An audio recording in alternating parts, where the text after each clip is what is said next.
رمضان مبارک کا مہینہ بڑی برکتوں والا، رحمتوں والا، ثمرات اور فوائد والا، جہنم سے چھٹکارا دلانے والا، جنت میں داخل کرانے والا عظیم المرتبت مہینہ رمضان مبارک صرف 2 3 4 دنوں کی دوری پر ہے۔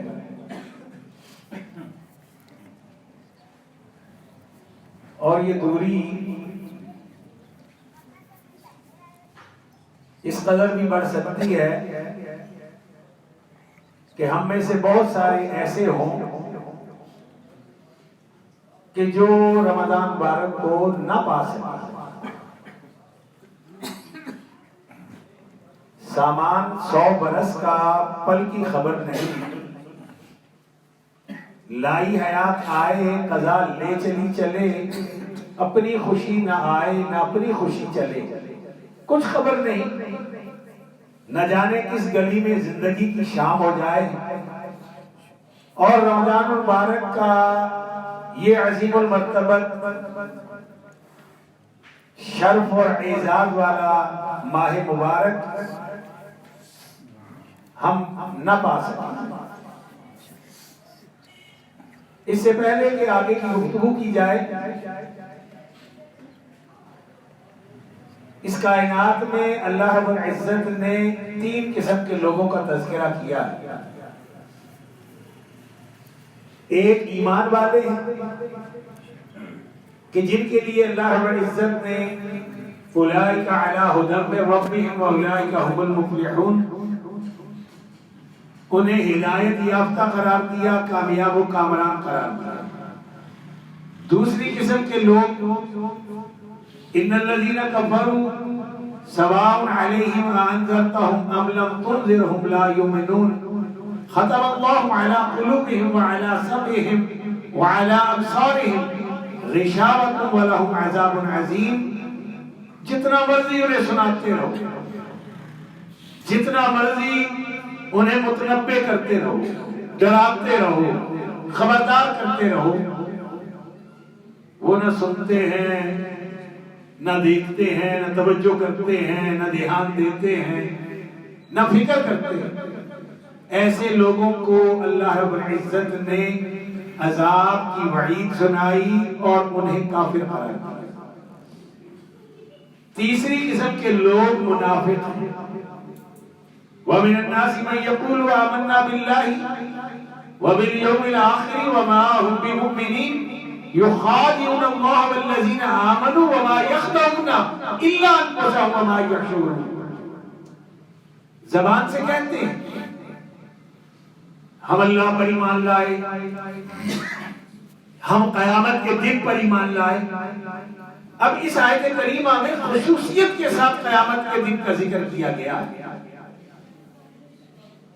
اور اللہ رب العزت یہ بات فرما رہے ہیں کہ یہ جو دعویٰ کر رہے ہیں زبان سے ہم اللہ پر ایمان لائے، تو اللہ پر ایمان لانے کا مطلب یہ ہے کہ یہ رسول پر بھی ایمان رکھتے ہیں، کتابوں پر بھی ایمان رکھتے ہیں، ملائکہ پر بھی ایمان رکھتے ہیں، اچھی بری تقدیر پر بھی ایمان رکھتے ہیں، اور قیامت کے دن کے حشر کے برپا ہونے پر بھی ایمان رکھتے ہیں۔ لیکن حقیقت یہ ہے کہ یہ ایمان نہیں رکھتے، اللہ کو بھی دھوکہ دے رہے ہیں، مومنوں کو بھی دھوکہ دے رہے ہیں، حالانکہ یہ کسی کو دھوکہ نہیں دے رہے، یہ اپنے آپ کو دھوکہ دے رہے ہیں اور انہیں اس بات کا شعور نہیں ہے۔ یہ منافق ہے۔ اچھا، یہ 3 قسم کے لوگ، پہلے مومن الذين يؤمنون بالغيب ويقيمون الصلاة ومما رزقناهم ينفقون والذين يؤمنون بما أنزل إليك وما أنزل من قبلك وبالآخرة هم يوقنون۔ مومن غیب، جو کچھ بھی غیب ہے، اللہ غیب ہے، کتابیں غیب ہیں، فرشتے غیب ہیں، قیامت غیب ہے، جو بھی غیوب ہیں ان پر ایمان رکھتے ہیں، نماز قائم کرتے ہیں، اور اللہ کے دیے ہوئے مال میں سے خرچ کرتے ہیں، اور جو بھی وحی الہی کبھی بھی نازل ہوئی اس پر ایمان رکھتے ہیں اور قیامت کے دن پر یقین رکھتے ہیں۔ اب ذرا جو کفر کرنے والے ہیں، جو کافر ہیں، انہیں ایک سائڈ پر کیجیے، وہ تو مانتے ہی نہیں۔ دو قسم کے لوگ ہمارے سامنے نظر آتے ہیں، ایک مومن ہے کہ جن کا تذکرہ اللہ نے ان کی صفات کے ساتھ کیا ہے، اور دوسرے وہ ہیں کہ جو ان تمام باتوں پر ایمان رکھنے کا دعویٰ کرتے ہیں، لیکن اللہ ایک گروہ کو مومن قرار دے رہا ہے اور ایک گروہ کو منافق قرار دے رہا ہے۔ ہم سب نے، میرے سمیت، ہم نے اس بات پر غور کرنا ہے کہ ہم کون سے درجے کے لوگ ہیں، ہمارا شمار کس کیٹیگری میں ہوتا ہے؟ کیا مومن ہے؟ کیا ہمارا شمار منافقوں میں ہوتا ہے؟ جب ہم اس بات کی فکر کر لیں گے تو پھر ہمیں رمضان المبارک کی عظمتوں، اس کے ثمرات، اس کے فوائد، اس کی رحمتوں، اس کی برکتوں کی فکر کرنی چاہیے اور انہیں سمیٹنے کی کوشش کرنی چاہیے۔ یاد رکھیے، اگر ایمان نہیں، خالص نہیں، چاہے نمازیں ادا کرتے رہیے، رمضان مبارک کے روزے رکھتے رہیے، زکاتیں ادا کرتے رہیے، عمرے کیجیے، حج کیجیے، نیکیاں کیجیے، غرباء مساکین کی فکر کیجیے، امداد کیجیے، کچھ حاصل نہیں، کچھ حاصل نہیں، رائی کے دانے کے برابر بھی آخرت کا کوئی فائدہ نہیں۔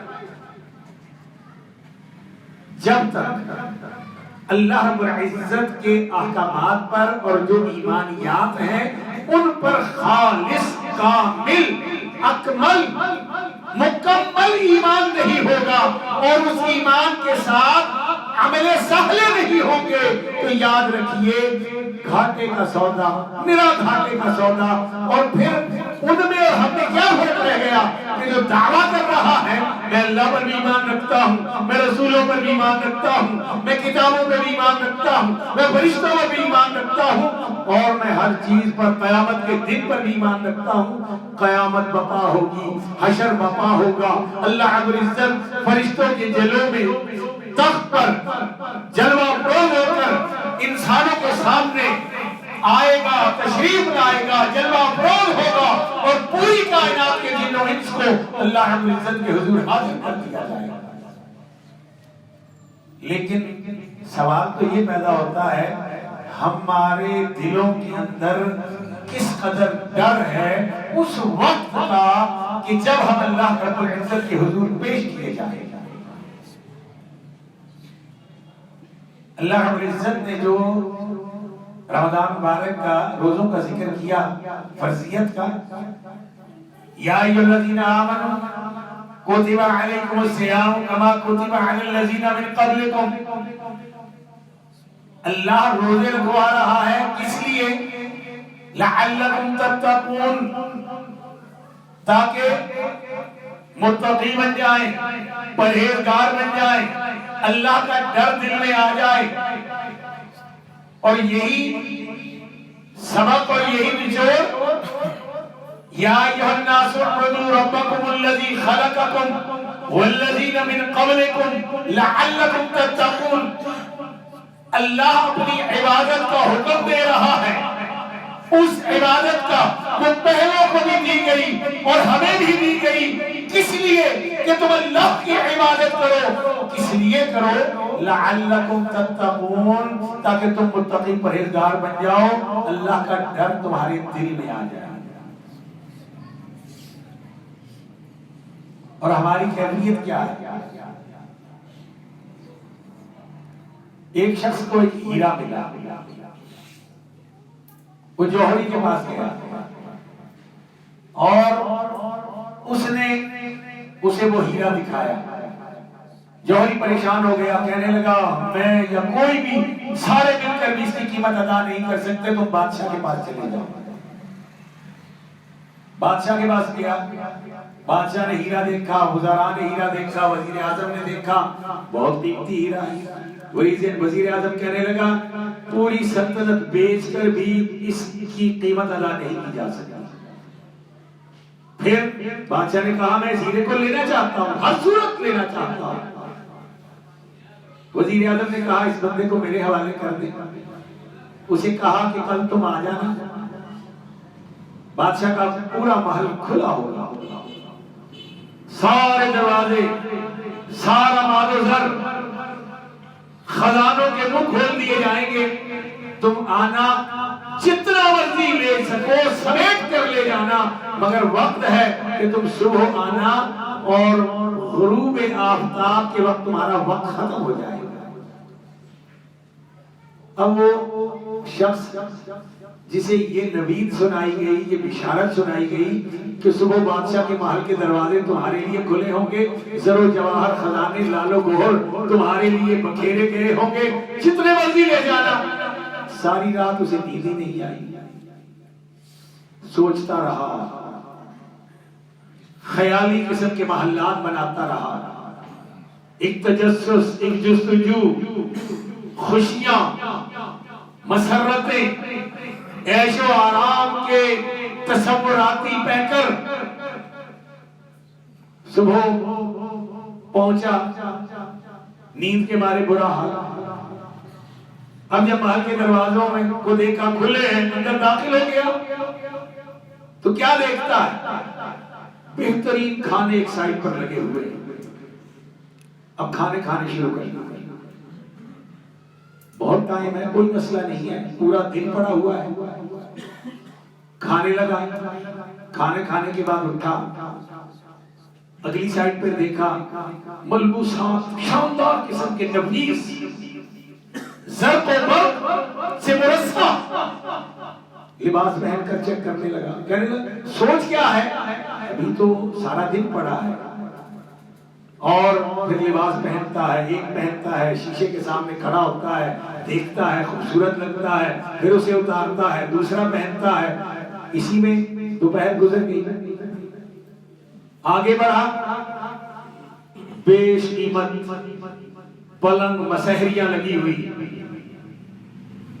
سوچا ابھی تو بہت ٹائم ہے، پلنگ پر ذرا سا کمر سیدھا کر لیتا ہوں، اور ساری رات جاگتا رہا ہوں، بے چین و بے قرار رہا ہوں، مضطرب رہا ہوں، ذرا سا کمر سیدھا کرنے کے لیے لیٹا، آنکھ لگ گئی، اور جب آنکھ کھلتی ہے تو تھوڑا سا ٹائم باقی تھا، اب فٹافٹ دوڑا، ہیرے جواہر جھولیوں میں بھر رہا ہے، چیزیں اکٹھی کر رہا ہے، گٹھڑ باندھ رہا ہے، اور ایسے ہی وقت میں سورج غروب ہو جاتا ہے، اور بادشاہ کے پہریدار اور اس کے لشکری آ جاتے ہیں، کہتے ہیں چلو، کہنے لگا یہ میرا سامان، یہ میرے زر و جواہر، یہ لال و گوہر، یہ بیش قیمت ملبوسات، کہا تمہارا وقت ختم ہو چکا ہے۔ وہ اسے اٹھاتے ہیں اور محل سے باہر پھینک دیتے ہیں۔ یہ ایک دن یہ کیا ہے؟ یہ ہماری پوری زندگی پر محیط ہے۔ میں بھی اور آپ سب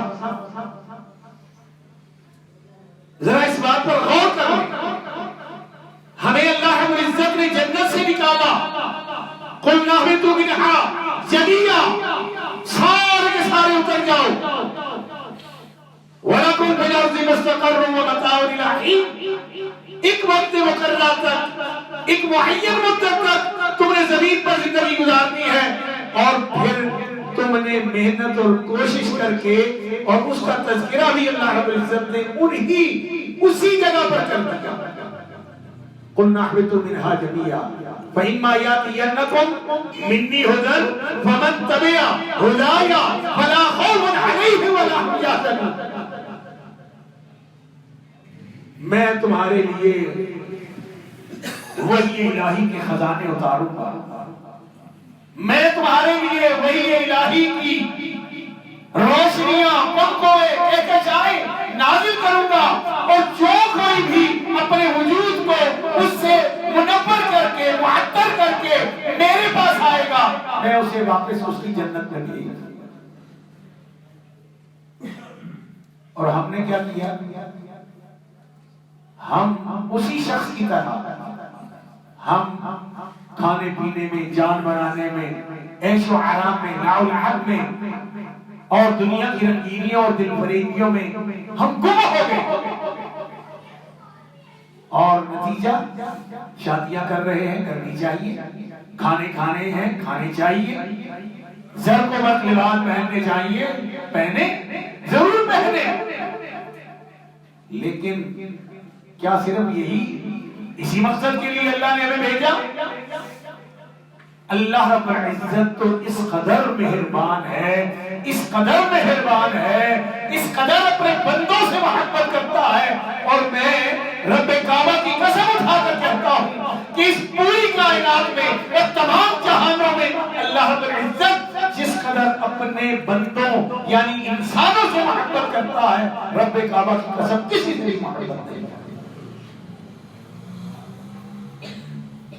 اللہ رب العزت نے تو قدم قدم پر جنت کے دروازے کھول رکھے، اللہ رب العزت نے تو قدم قدم پر مغفرت اور بخششوں کے دروازے کھول رکھے، اللہ رب العزت نے تو ہر مقام پر توبہ کے دروازے کھول رکھے ہیں۔ آؤ میرے بندو، میرے سامنے آ جاؤ، گڑ گڑاؤ، مجھ سے معافی مانگو، میں تمہیں معاف کر دوں گا اور تمہارے نسلی گھر میں پہنچا دوں گا۔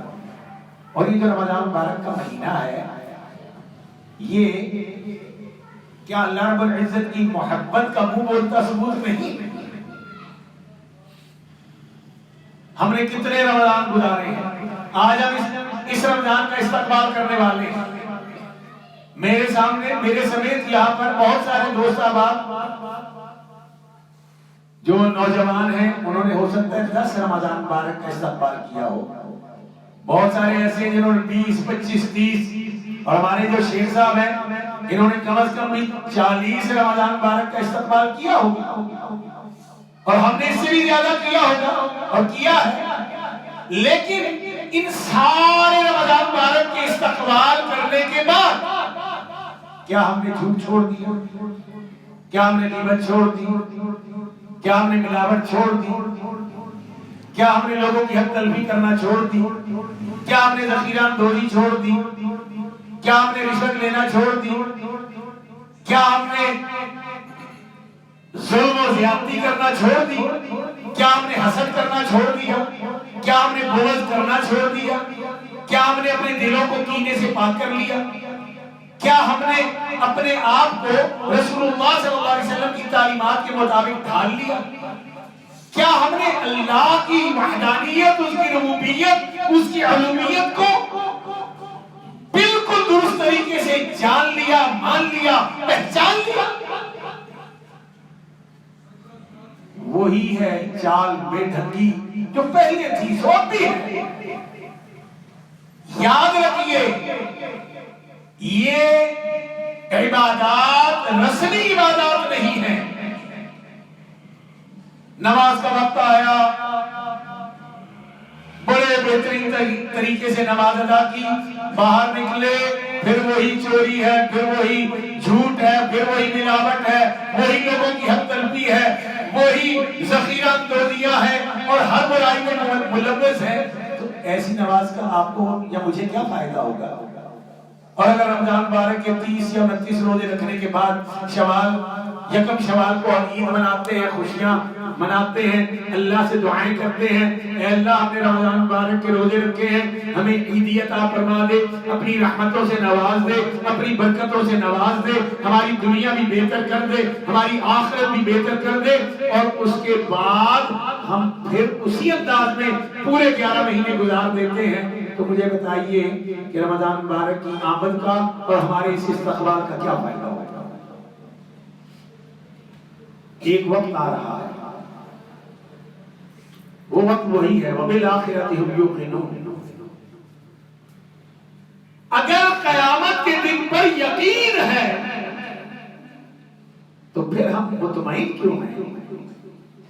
ہمیں اگر یہ پتہ چل جائے کہ کل ہم نے حساب دینا ہے، تھانے میں پہنچ کر ہماری رات کی نیند اڑ جائے گی اور ہم نے اللہ رب العزت کے حضور اپنی زندگی کے ایک ایک لمحے کا حساب دینا ہے.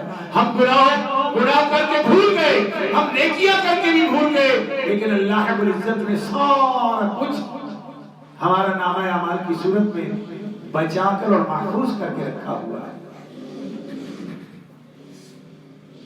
اسرافیل علیہ السلام اپنے منہ سے کرنا وہ سور لگائے ہوئے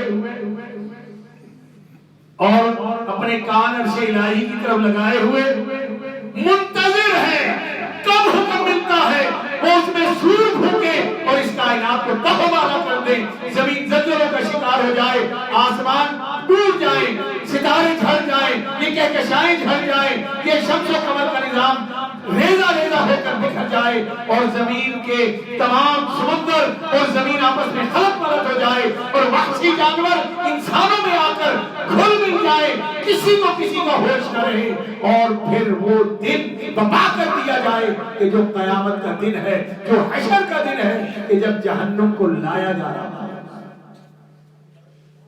رمضان مبارک کا استقبال کرنا ہے تو پھر اپنی نیتوں کو پہلے خالص کر لیجیے، اپنے دلوں کو بالکل صاف کر لیجیے، اللہ رب العزت کا شکر ادا کیجیے.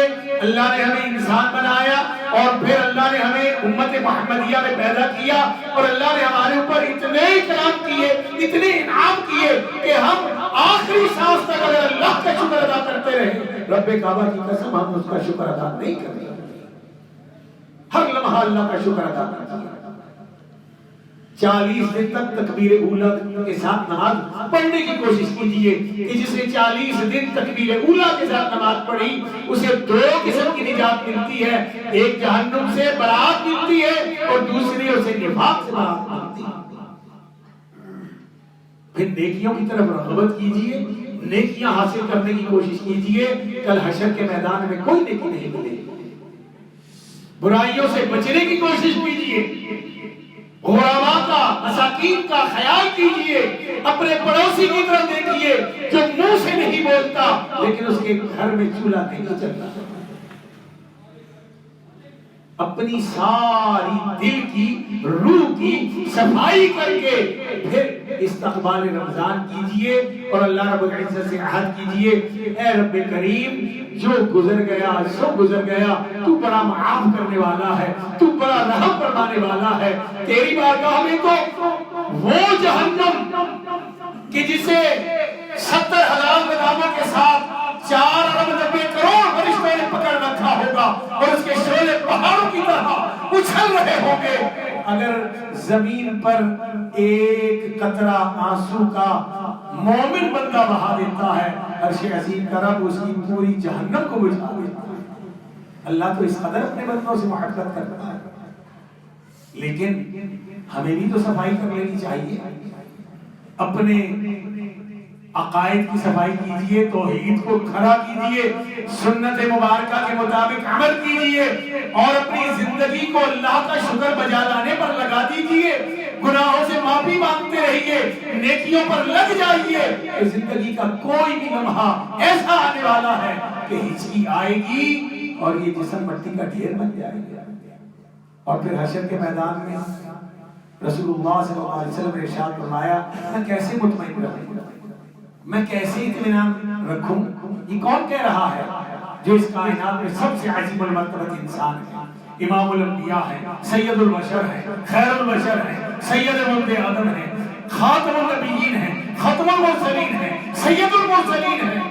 وہ کہہ رہے ہیں میں کیسے اطمینان رکھوں، کیسے اپنے دل کو سکون میں رکھوں کہ اسرافیل سور پھونکنے کے لیے تیار ہے کہ جیسے اسے اللہ کا حکم ملے گا وہ سور پھونک دے گا اور حشر برپا ہو جائے گا اور پھر تو کوئی مہلت نہیں ملے گی. قیامت کے دن آخری بات کر کے اپنی بات کو ختم کرتا ہوں. قیامت کے دن دوزخی اس قدر روئیں گے، اس قدر روئیں گے کہ ان کی آنکھوں سے آنسوؤں کی بجائے خون بہنے لگے گا. وہ سوچیں گے کہ دنیا میں آنسو بہاتے تھے، اللہ معاف کر دیتا تھا.